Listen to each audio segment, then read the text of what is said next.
ਇਹ ਪੁੱਤਰ ਇਹ ਸਵਾਲ ਚੰਗੀ ਤਰ੍ਹਾਂ ਯਾਦ ਕਰ ਲੈ। ਇਹ ਮੈਨੂੰ ਲੱਗਦਾ ਕੱਲ ਪੇਪਰ ਜ਼ਰੂਰ ਆਵੇਗਾ। जी अबू जी मैं याद करदा। ਓਏ ਇਹ ਕੀ ਤਮਾਸ਼ਾ ਲਾਈ ਬੈਠਾ ਤੈਨੂੰ ਮੈਂ ਮਜ਼ਦੂਰ ਰੱਖਿਆ ਜਾਂ ਉਸਤਾਦ? ਕੰਮ ਛੱਡ ਕੇ ਤੂੰ ਆਦੇ ਪੁੱਤਰ ਨੂੰ ਬਣਾਉਣ ਬਹਿ ਗਿਆ। ਸਾਹਿਬ ਜੀ ਮੇਰੇ ਪੁੱਤਰ ਦਾ ਕੱਲ ਹੈ ਪੇਪਰ, ਉਹਨੂੰ ਥੋੜੇ ਪੇਪਰ ਯਾਦ ਕਰਾਉਣਾ ਪਿਆ, ਬਾਅਦ ਵਿੱਚ ਮੈਂ ਕੰਮ ਕਰ ਲਵਾਂਗਾ ਜੀ। ਹਰਾਮਖੋਰ, मैं तेने एडवांस पैसे इस वास्ते नहीं दिते कि तू बच्चे ਨੂੰ ਪੜਾਉਣ ਬਹਿ ਜਾ। ਇਹ ਮਜ਼ਦੂਰ ਦਾ ਬੱਚਾ ਹੈ, ਮਜ਼ਦੂਰੀ ਕਰੇਗਾ, ਮੇਰੇ ਕੋਲ ਨਾ ਸਹੀ ਕਿਸੇ ਹੋਰ ਕੋਲ।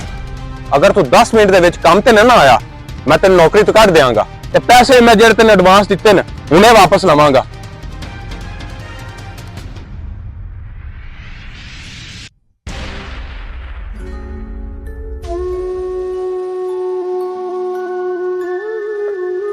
इरफान पुत्र मालिक ने तेन क्यों मारा है?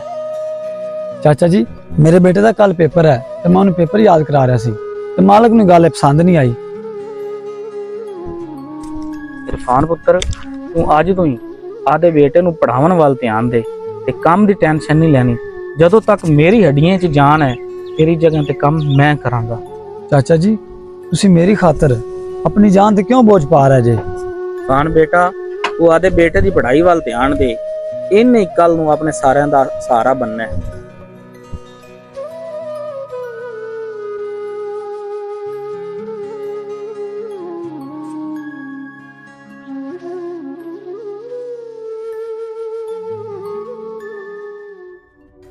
साहब जी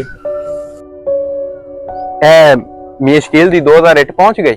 हाँ जी पहुंच गए साहब जी। मैं छुट्टी ते घर जाना चाहना, मेरा जेड़ा हिसाब किताब है वो कर दो। यार तू तो मेरा बड़ा पुराना मजदूर है, काम भी सही करना है, तू क्यों घर जाना चाहना है? खैर तो है साहब जी मेरी बेगम बीमार है ते नाले हुण मेरे कोल काम नहीं हुंदा, मैं बुढ़ा हो गया। ओहो ये तो वाकई सीरियस मसला है। अगर तेनू इस तो इलावा कोई परेशानी है तो मैनू दस दे, मैं हल कर देना। नहीं साहब जी और कोई परेशानी नहीं। ठीक है मैं तेरा हिसाब कर देना।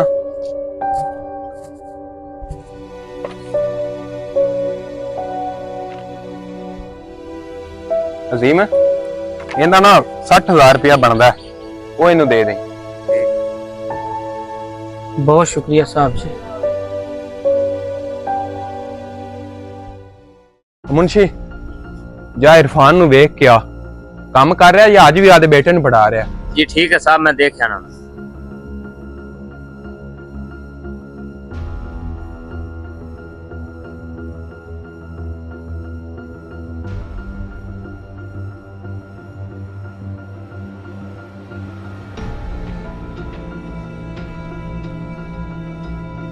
साहब जी मैं वेख दिया इरफान काम कर रहा सी।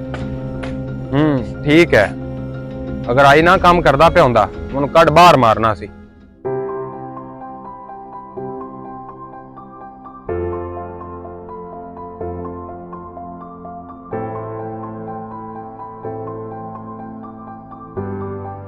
अबू जी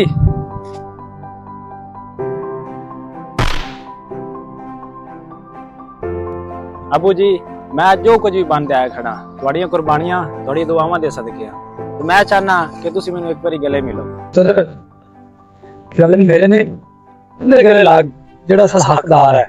की मतलब बाबा जी वो कौन है? ਚਲਾ ਮੈਂ ਤੈਨੂੰ ਉਹਦੇ ਕੋਲ ਲੈ ਚੱਲਾਂ।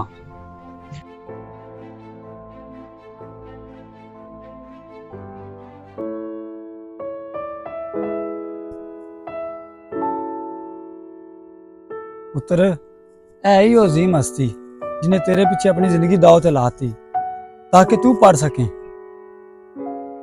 बाबा जी तुसी मेरे वास्ते खुदा तो बाद सब कुछ जे तुसी मेरे लिए अपनी सारी जिंदगी कुर्बान कर दी।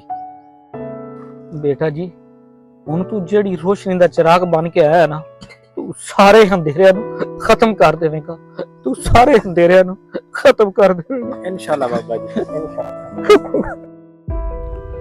ਮੇਰੇ ਦੋਸਤੋ ਤਾਲੀਮ ਸਿਰਫ ਅਮੀਰਾਂ ਦਾ ख्वाब ਨਹੀਂ, ਗਰੀਬਾਂ ਦਾ ਹੱਕ ਵੀ ਹੈ।